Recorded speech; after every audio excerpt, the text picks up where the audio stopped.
Welcome back to Sound HR episode 8. I'm Tania Harland, founder of HR Diagnostics. Today we're talking about something most HR consultants don't get taught: how to actually build a commercially successful consultancy business. Because being great at HR isn't the same as building a business. Today I am so excited to be joined by Sam Eaton, who spent nearly 25 years helping HR consultants actually build successful, thriving businesses. She's helped scale companies from 650,000 to 14 million, and she supported over 240 consultants to go from 0 clients to real momentum. She's also the author of The Trouble with Pink Wheelbarrows and also a host of MindAbility Matters.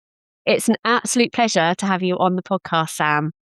Well, good morning, Tania. It's lovely to be here. So I know from personal experience, it's hard setting up your consultancy business, and it's even harder to grow it. So I just wanted to start really with the truth.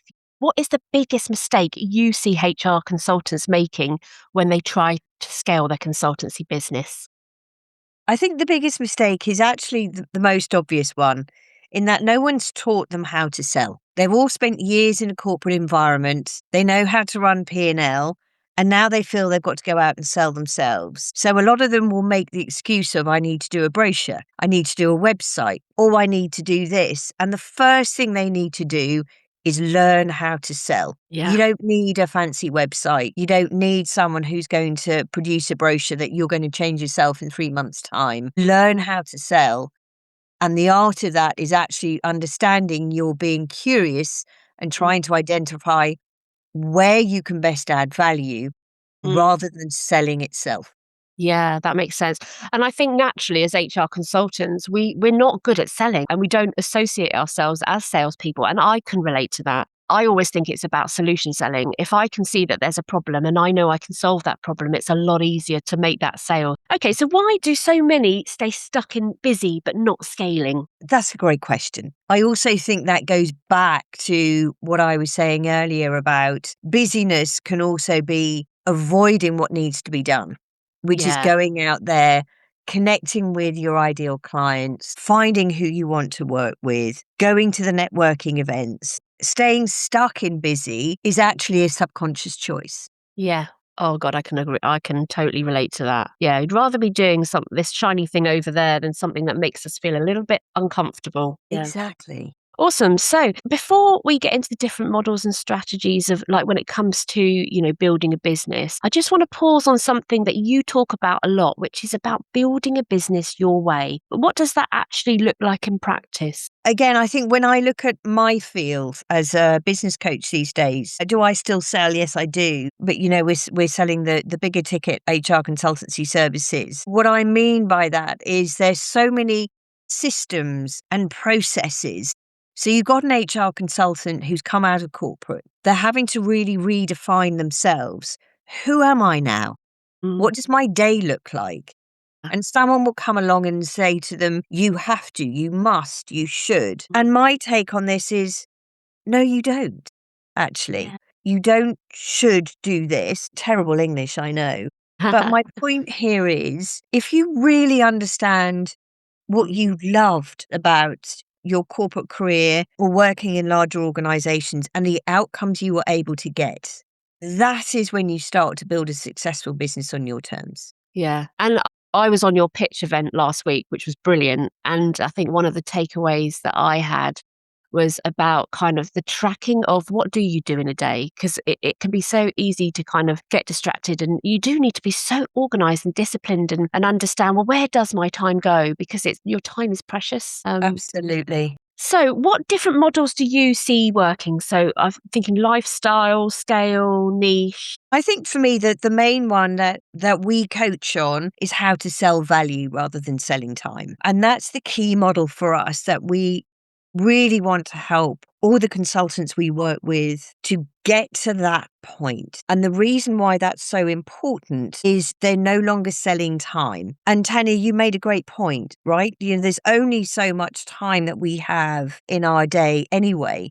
So being able to embrace that model in key areas of our business and productize across key areas of our business means that we can increase our margins. We need less clients, but the clients we have are quality. So that's the main model that we sell there. Is lifestyle important? Of course it is, which is why one of the things we always start off with is, what are your goals? And they can be anything from, I want to replace a kitchen. We've had someone who's, I want 5 holidays a year. Single mums who've got to put their children through university, both in the UK and the US. Either continent, that's expensive. So lifestyle's a huge part of it, but that value piece in key areas of your business will fundamentally change your business and create a much more self-sustaining and efficient model. Really sound advice. I think you're right. You've got to look at your own personal goals, haven't you, first? Yes. From that then comes like, right, well, what does my business look like and where do I want to go with it? And it's such an exciting thing, it's such an exciting journey. But I do think fundamentally it has to be about where you are in your life right now and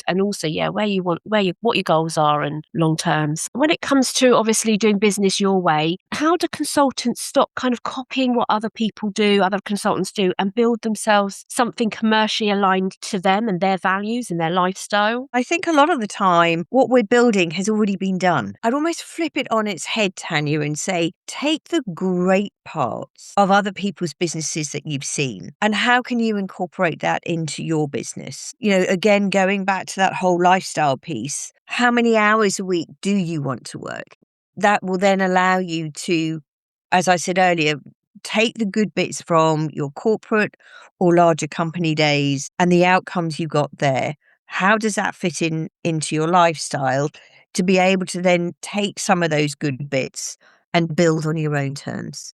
Yeah, totally agree. Okay, so just want to touch on something going back to kind of like the differences of, being an HR consultant and then suddenly you're like a CFO and you're like a salesperson and you've got staff and, all those other skills and attributes that you need to have. So this is the point so many consultants don't see coming. They've thought this would be such an exciting opportunity to leave the corporate world. I've got enough experience and knowledge to be able to do this on my own. But running a consultancy isn't just about doing HR. It requires a totally different way of thinking entirely. So in your experience, what mindset shift is needed to step into being an actual business owner, not just an HR expert? And this is one of the biggest problems that we see at the beginning. And that is actually so many of the consultants going out and actually labeling themselves as an HR consultant, rather than recognizing the fact that they are now equal to their clients because they're also business owners. And actually, when they embrace their experience, their expertise,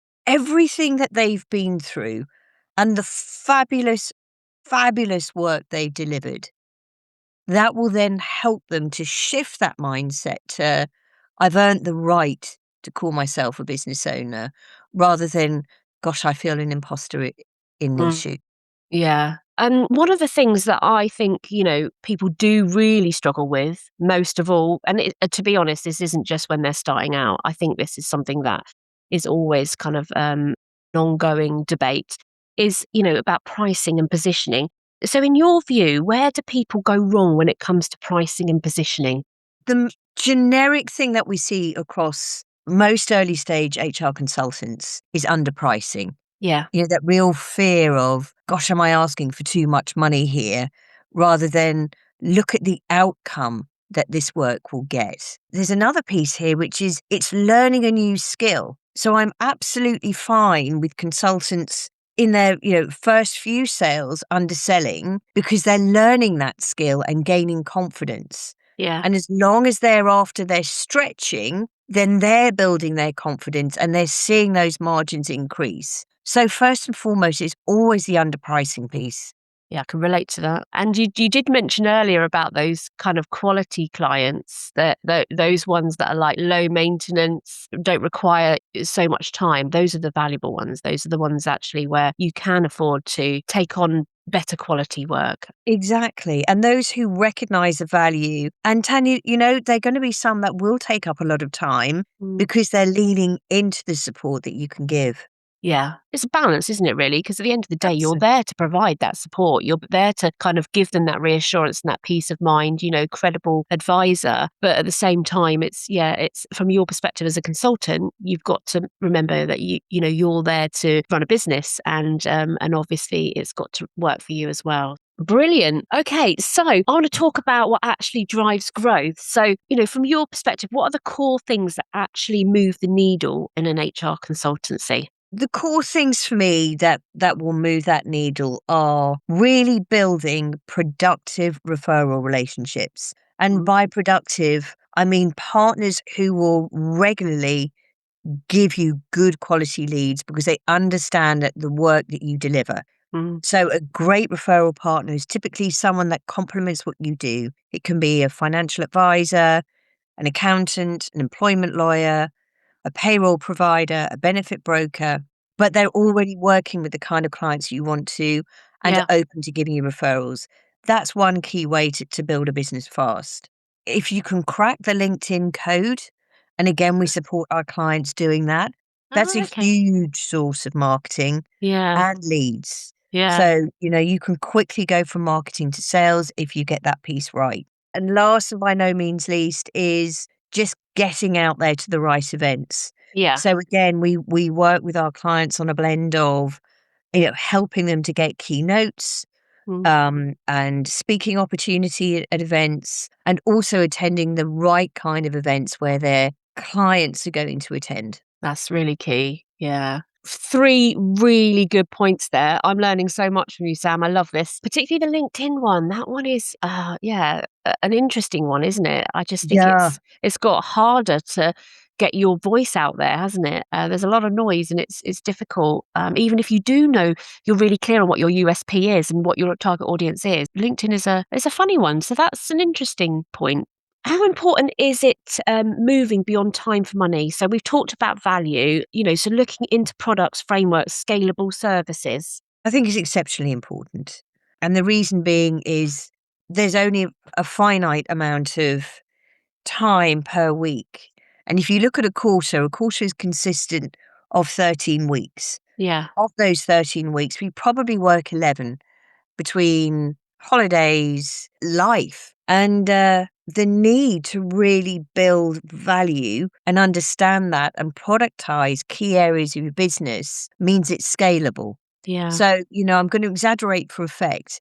It might mean you can do 2 handbooks in a day because you've been able to productize it and standardize it in such a way that yeah, you're still adding value to a client. They still get the personal elements they require yeah, for their company today and their growth. But can you imagine if you get to that point that you're selling 2 of those in a day with yeah. minimal impact? Oh my God, that would be amazing. Yeah, it's a bit like with training, isn't it? If you write a training course, so let's say a manager's training course on employment law or whatever topic, it's about it takes a lot of time to write that. But then, it's then about going, right, I've written it for this client. Actually, who else can I sell it to? Who else can I deliver this specific training to? So not making it bespoke, but delivering that off the shelf training. Yeah. Exactly that. Okay.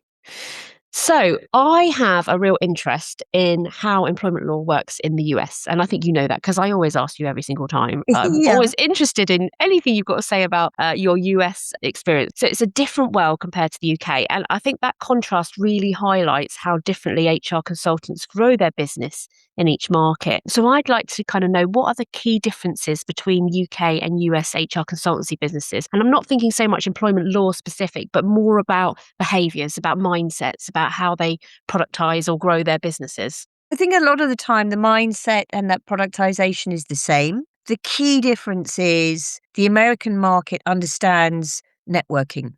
So when I working with an HR consultant in the States, they are probably going to 2 to 3 networking events a week. And I think that is the difference. It's harder to find in some areas those events, but I think we rely too heavily on our own networks here and we just don't get out enough. That's the key to LinkedIn. If you live in a quiet area where there isn't that opportunity, what else can you do? Where are the virtual networking events that you can attend?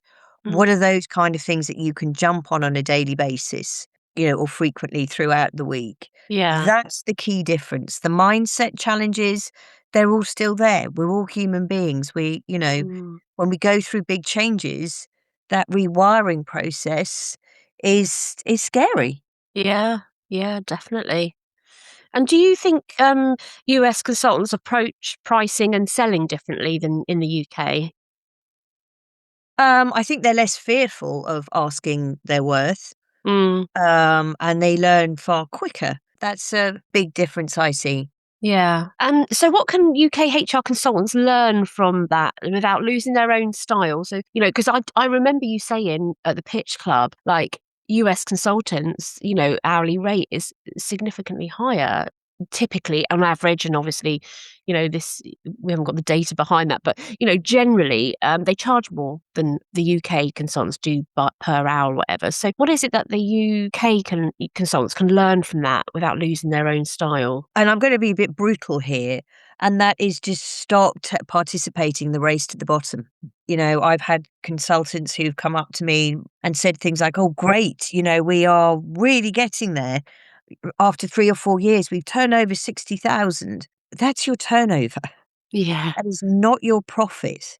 So really understanding that this is a business and really, really appreciating their worth. Yes, we're in a dire situation from an economy perspective. Mm, So I also do respect that and take that into account as well. But there is a point where we need to say no to clients that mm. simply won't pay our worth. Just to add to that, the UK employment law is so complex. I mean, when you think of, Yeah. TUPE, tribunal exposure, unfair dismissals, it means UK consultants arguably have more advisory value to offer than they realise. And that risk landscape here is more complex than the Yeah. US.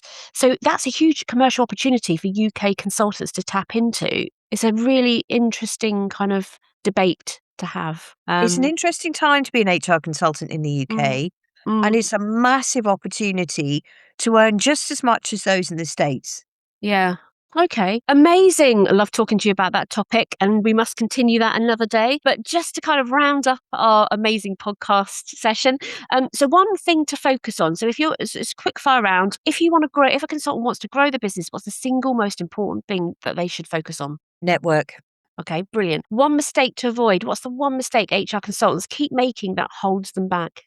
Stop being busy to avoid getting out there and network. Yeah, love it. And one mindset shift. So what's the mindset shift that changes everything? Remember, you're worth it. Brilliant. I love that. So, if anyone's listening and thinking, this is exactly where I'm at, how can they connect with you, Sam, and learn more about your business club and your masterclasses? Follow me on LinkedIn. I pretty much live there. So I do practice what I preach there. Reach out. Let's have a chat. Mhm. Always open to that connection piece Yeah. and giving you advice. And yes, happy to share how we can support you, be that through our business club. If you've got a few clients now and you're looking to go to the next stage, let's talk about our mastermind or our one-to-one support. The bottom line is, we'll meet you where you're at. We don't believe in processing any individual. Okay. And obviously, if you're unable to find Sam Eaton on LinkedIn, you can always contact me and I can put you in touch with her. Thank you so much, Sam, for joining me on the Sound HR podcast. It's been super interesting and honestly, genuinely enlightening. Well, thank you so much for having me. It's Yeah. lovely to be here today. Thanks to all of you for listening to the Sound HR podcast. Make sure you join me for episode 9, where I'll be speaking with Aaron Windram from AHR about AI compliance in the UK, a conversation that's going to be incredibly relevant for every HR consultant right now.